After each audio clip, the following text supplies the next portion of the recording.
Énorme scandale en Allemagne. C'est venu d'un petit journal, un site qui s'appelle Multipolar, qui a obtenu, à force de persuasion de la justice allemande, la communication des avis du fameux Robert Koch Institute, RKI, qui est une sorte d'Institut Pasteur allemand, dont tous les avis ont été publiés, procès-verbaux des réunions, de janvier 2020 à avril 2021. 1000 pages. 1000 pages qui ont entraîné un scandale dans toute la presse allemande, dans toutes les télévisions allemandes. On apprend d'abord que le 19 mars 2020, l'Institut Robert Koch écrit « Les lockdowns, c'est-à-dire les confinements, ont des conséquences plus graves que le Covid ». C'est-à-dire que l'Institut explique au gouvernement qu'il ne faut surtout pas confiner. Ah oui, mais le gouvernement va confiner. Et puis ensuite, le 30 octobre 2020, il y a un avis sur les fameux masques FFP2. Et ils disent quelque chose de bon sens, ils disent les masques FFP2 peuvent être utiles s'ils sont mis correctement et il ne faut surtout pas les généraliser. Parce que ça ne sert à rien. Et oui, ils écrivent ça. Et pourtant, les masques ont été généralisés en Allemagne. Et puis, beaucoup plus grave, le 8 janvier 2021, ils écrivent « Le vaccin AstraZeneca n'est pas fiable ». Et ils suggèrent d'imposer des restrictions à cette diffusion. Eh bien non.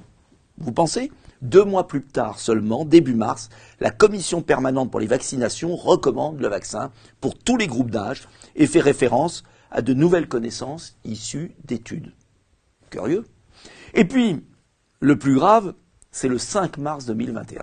Alors le 5 mars 2021, l'Institut dit qu'il n'est pas justifiable et pas judicieux d'un point de vue technique d'accorder des privilèges à ceux qui sont vaccinés. Parce qu'en fait, en Allemagne, qu'est-ce qui s'est passé ?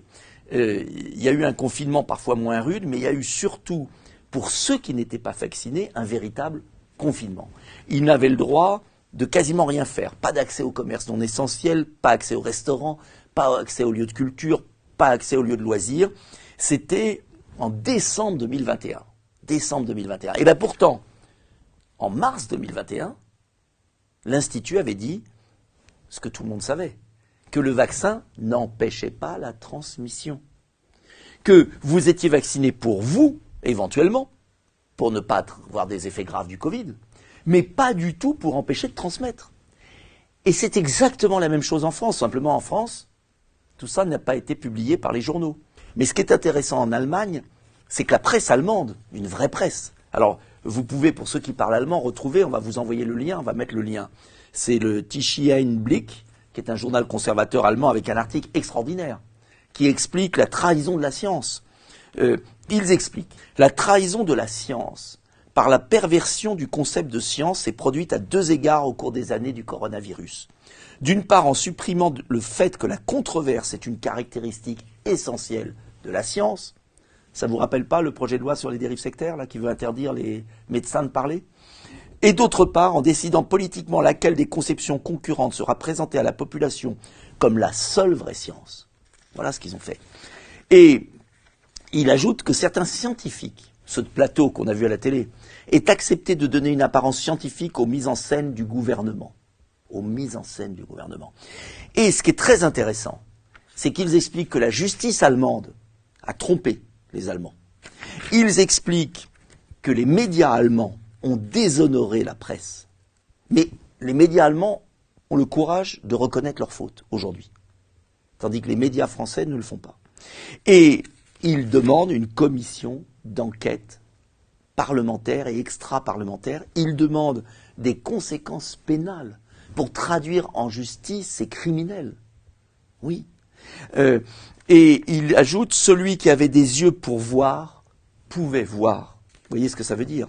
Alors je vous renvoie à cet article extraordinaire. Et puis il n'y a pas que ce journal, parce que vous pourriez dire, ce journal est un journal qui est d'accord avec M. Dupont-Aignan, alors il prend ce journal. Mais non, il y a la chaîne, la deuxième chaîne de télévision allemande, qui est plutôt pro-gouvernementale, et qui raconte cette histoire, cette divulgation de ce scandale, de ce mensonge d'État. Ce mensonge d'État, il a existé en Allemagne. Et surtout, la presse allemande s'interroge pour savoir, mais comment se fait-il que les vrais scientifiques aient donné des avis à un gouvernement et que des personnalités qui n'apparaissent pas au compte-rendu aient influencé le gouvernement. Quelles personnalités?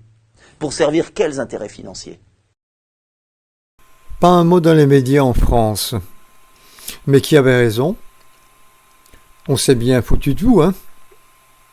Est-ce qu'ils ne se foutent pas de vous pour l'Ukraine, le climat, le CO2? Ça vaudrait le coup de se poser la question. Ils vous ont tellement enfumé